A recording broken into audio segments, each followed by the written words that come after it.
My name is Patrick Kalaher. I'm Vice President of Technology Strategy for a company called Frog. I'm really looking forward to seeing a lot of the innovation and the new things coming out in the world of the Internet of Things. I'm also here to find out what's changed since in the last 6 months, because there's been a lot of progress and a lot of change.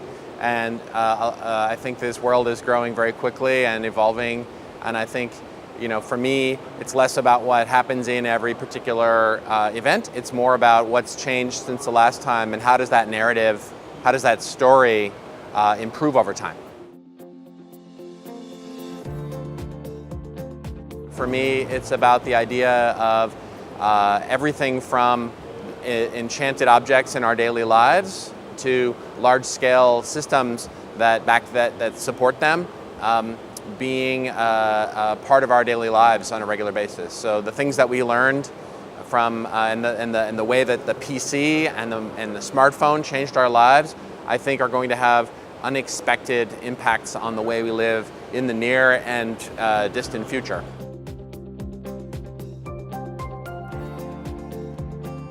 What most excites me and what gets me going every day is the reinvention of very simple, mundane things.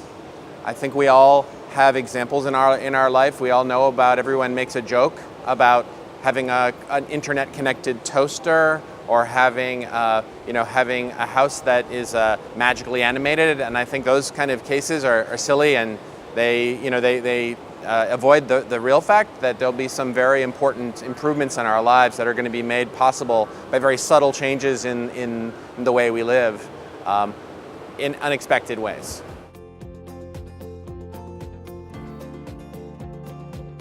For me, the biggest challenge is the shift of attention away from a single object or thing to what at Frog we call big design. The problems of sorting out large numbers of things and objects and people communicating and working together. And that's a new area for all of us. We're very used to the idea of one person, one phone, one person, one computer, groups of people working together in very simple ways. But now that we're talking about an entire environment that may be animated by many different devices working together, that brings up a lot of unsolved problems and a new frontier for designers, for engineers, and for people to learn from, just regular users and customers to learn and grow.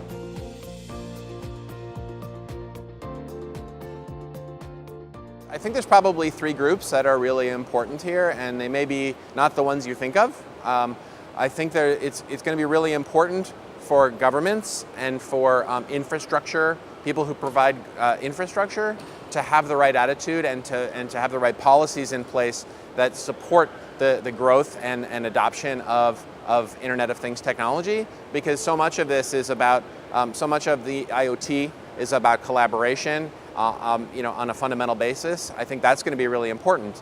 In the past, that's not a place where people have looked for innovation, because electric companies, phone companies, the government have typically been very slow, and they've moved as slowly as they could possibly move. I think if they adopt changes in their attitude and changes in policy to make it possible for a second group of people to really innovate, that's going to be important. And we see that today. The second group is startups who are able to create new devices and imagine new scenarios where people can animate their lives in new ways. And as those, we often see those on Kickstarter or on Indiegogo or in the venture capital world. And as those companies prove out new use cases and they prove out new things that people like and enjoy and things that change their lives, the third group I think is going to be really important are large industrial concerns. Companies like General Electric or Intel or Siemens or Bosch or Fuji Heavy Industries, or anybody who has the ability to take these innovations and produce them at a massive scale. Because if we're going to have, people exaggerate sometimes, but I think we're going to have billions and billions of devices, we're going to have to produce these cheaply and effectively at scale. And the only way the humans know how to do that is through large industrial corporations. Again, everybody needs to know their roles here, and everybody needs to cooperate in order to make this work. But those are the 3 groups that I think are most interested in this. Well, I think there are a lot of things that Frog is working on. We're a design and innovation firm, and we see hundreds of new and exciting ideas all the time. I think for me, some of the most fundamental improvements in our lives, things like smart lighting, things like beacons that show the locations of things. These things sound like very mundane, very simple things, but I think it's what those make possible that really excite me. And so when I'm walking the show floor and I see examples of basic capabilities like that, I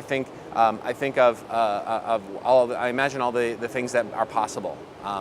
In terms of specific products and services, the things that most interest me are the things that combine old products or services or compete in an unorthodox way. So if you have a product that's a smart light but is also a speaker, but is also a smoke detector, that seems more interesting to me in some ways than a really smart smoke detector, because this combined product might not be as good at any of those individual things, but it might be good enough. That's just one example off the top of my head, but I think that's going to be very interesting to see.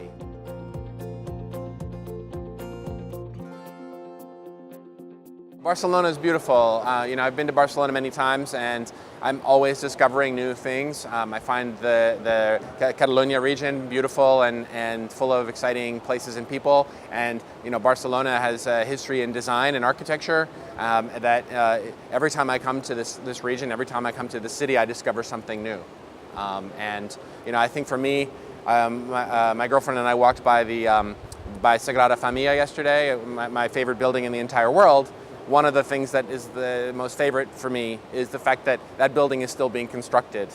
And I think, it's a lot like Barcelona, it's a lot like the world we live in. The most exciting things are the things that are still being built.